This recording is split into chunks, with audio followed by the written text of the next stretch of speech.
Hello दोस्तों, मेरा नाम है नितिन और आप सुन रहे हैं दास्तान खौफ। तो चलिए शुरू करते हैं। मेरा नाम विशाल है। मैं उत्तराखंड में बसे एक छोटी सी जगह बगवाली पोखर से हूँ। मैं अभी रामनगर में काम करता हूँ, लेकिन मैं उस जगह का नाम नहीं बता सकता जहाँ मेरे साथ यह घटना हुई थी। पाइप फैक्ट्री में काम करता था। अक्सर मेरी शिफ्ट नाइट की होती है। पूरी रात काम करते करते ऐसा लगता था कि मेरे पीछे से कोई इधर उधर जा रहा है। मैंने यह सब इग्नोर किया, लेकिन जब यह मेरे साथ रोज होने लगा तो मैंने मालिक से कहा। मालिक ने कहा कि कोई तुम्हारा दोस्त ही होगा जो शायद तुमसे मजाक कर रहा होगा, क्या पता वह सामान लेके इधर उधर जा रहा हो।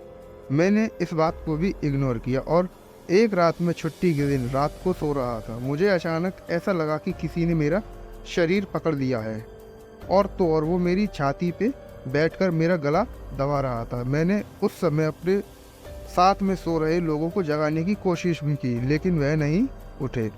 इसके बाद मैंने अपने देवता को मन में याद किया। यकीन कीजिएगा, मैं आप सभी से कहता हूँ कि हमारे जो पूर्वज होते हैं, जिसे हम इष्ट देव कहते हैं, अगर आप उनको दिल से याद करेंगे तो वह आपकी मदद उसी वक्त करते हैं। मेरे साथ भी कुछ ऐसा ही हुआ। वो शक्ति चाहे जो भी थी, उसने मुझे छोड़ दिया, लेकिन वह रात जैसे तैसे कटी। लेकिन सबसे बड़ी बात तो यह है कि जिस दिन मेरी छुट्टी थी उस दिन मेरे साथ यह सब हुआ। दूसरे दिन मैं नाइट शिफ्ट में काम करने गया। हालांकि मैंने इस सब के बारे में फ़ोन करके अपने घर वालों को बता दिया था।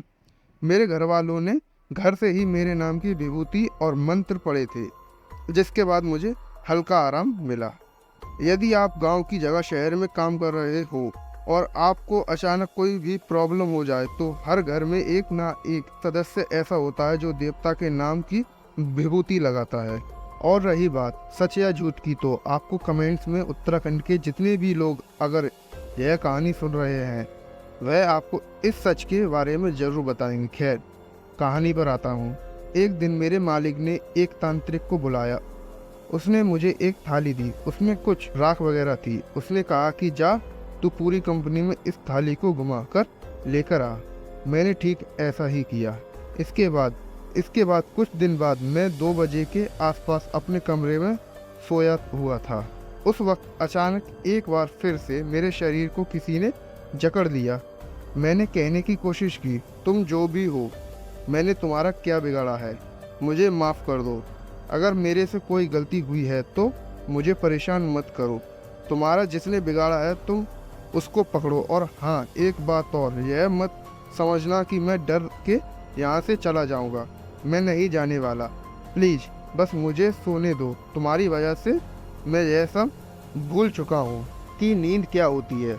मैंने इतना ही कहा था, लेकिन वहाँ पर जो कोई भी था वह सामने नहीं आया। हाँ, पर एक बात थी, मेरा इतना कहने के बाद उसने मुझे परेशान करना बंद कर दिया।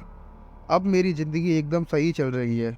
बाकी मैं ऊपर वाले का धन्यवाद करना चाहता हूँ जो उसने उस दिन मेरी मदद की और मेरी जान बचाई। आपको एक बात बताता हूँ, आखिरकार मेरे साथ ऐसा क्यों हुआ? यह सवाल सबके मन में आ रहा होगा। तो जवाब कुछ इस तरीके का है। दरअसल यह है कि जब हमारी कंपनी बनी थी, उसके पहले वहाँ पर एक बहुत लंबी नहर थी।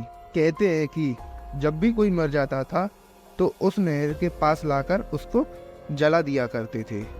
शायद ये इसी वजह से हो रहा हो। बस इतनी ही थी मेरी ये कहानी। तो कैसी लगी आपको इनकी ये कहानी कमेंट्स में ज़रूर बताना। मिलते हैं एक और नई कहानी के साथ। तब तक अपना और अपनों का ध्यान रखें। धन्यवाद।